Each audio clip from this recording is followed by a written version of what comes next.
Windows 10 में एक नया और इम्पोर्टेंट फीचर जो ऐड हुआ है उसका नाम है माइक्रोसॉफ्ट एज। माइक्रोसॉफ्ट एज एक नए ब्राउज़र का नाम है जिसको माइक्रोसॉफ्ट ने विंडोज़ 10 के साथ लॉन्च किया है। हालांकि इंटरनेट एक्सप्लोरर 11 पहले से शामिल है विंडोज़ 10 में, परंतु नया ब्राउज़र बहुत ही फास्ट है और इसमें अलग सा एक्सपीरियंस है ब्राउजिंग का। इस ब्राउज़र को न केवल आप विंडोज़ 10 डेस्कटॉप पीसी पे बल्कि लैपटॉप, टैबलेट, मोबाइल इत्यादि माइक्रोसॉफ्ट डिवाइसेस पे कहीं भी प्रयोग कर सकते हैं। और इसमें सबसे अच्छी बात है कि कोर्टाना पहले से इंटीग्रेटेड है इसमें, जिसकी सभी सुविधाएं आपके पास एज ब्राउज़र को प्रयोग करते भी अवेलेबल रहती हैं। जब आप विंडोज़ 10 का इंस्टॉलेशन करते हैं तो माइक्रोसॉफ्ट एज उसके साथ बिल्कुल फ्री अवेलेबल रहता है और वो पहले से ही आपके सिस्टम में इंस्टॉल हो जाता है। डिफ़ॉल्ट रूप में यही आपका ब्राउज़र रहता है। ये सबसे पहले देखते हैं कि माइक्रोसॉफ्ट एज ब्राउज़र को कैसे खोल सकते हैं आप। नीचे दिया गया ये ई जैसा निशान माइक्रोसॉफ्ट एज का है, आप क्लिक करें, एज ब्राउज़र आपके पास अवेलेबल हो जाएगा। माइक्रोसॉफ्ट एज ब्राउज़र जब आपके पास ओपन होगा तो कुछ इस तरह का इंटरफेस आपके सामने आ जाएगा। यहाँ ऊपर की तरफ यदि आप देखें तो एक टैब के लिए एक बार दी गई है जिसमें आप टैब्स जोड़ सकते हैं।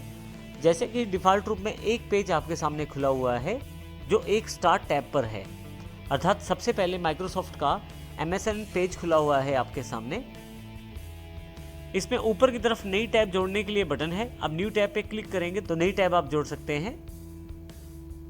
राइट साइड की तरफ 3 बटन है विंडोज़ के बेसिक्स बटन, जिससे आप क्लोज, रिस्टोर और मिनिमाइज कर सकते हैं।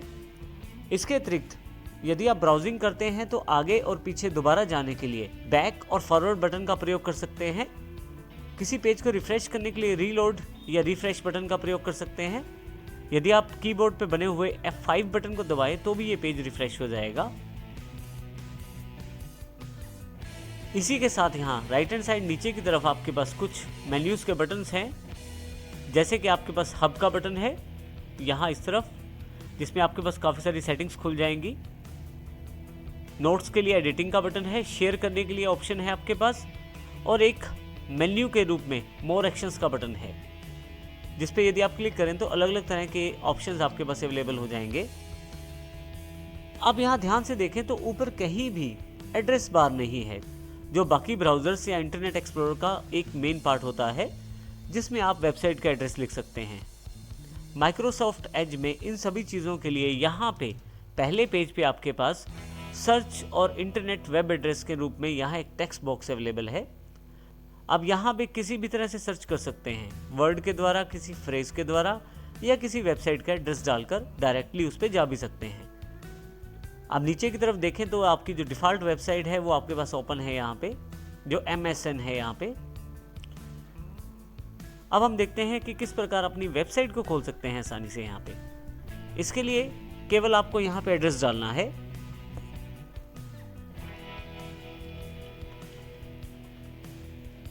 जैसे ही एड्रेस डालते हैं आपके पास देखें नीचे सर्च ऑप्शंस अवेलेबल हो जाएंगे। बिंग सर्च के साथ आपको जानकारी दी जा रही है, सर्च सजेशंस भी हैं, और ऊपर की तरफ आपके पास isstworld.com के लिए वेबसाइट का एक ऑप्शन अवेलेबल है। मैं यहाँ पे क्लिक कर देता हूँ। जैसे ही आप इसे क्लिक करते हैं आपके पास isstworld.com वेबसाइट खुल जाएगा। यहाँ मैं अपनी वेबसाइट को आसानी से सर्व कर सकता हूँ। यदि आपको एक से अधिक वेबसाइट्स खोलनी है तो वो भी आप आसानी से खोल सकते हैं। इसके लिए आप न्यू टैब के बटन पे, जो कि ये प्लस वाला बटन है, क्लिक करें। आपके पास फिर से वही एक टेक्स्ट बॉक्स अवेलेबल हो जाएगा। यहाँ पे आप टाइप कर सकते हैं नई वेबसाइट का एड्रेस। जैसे यहाँ से मैं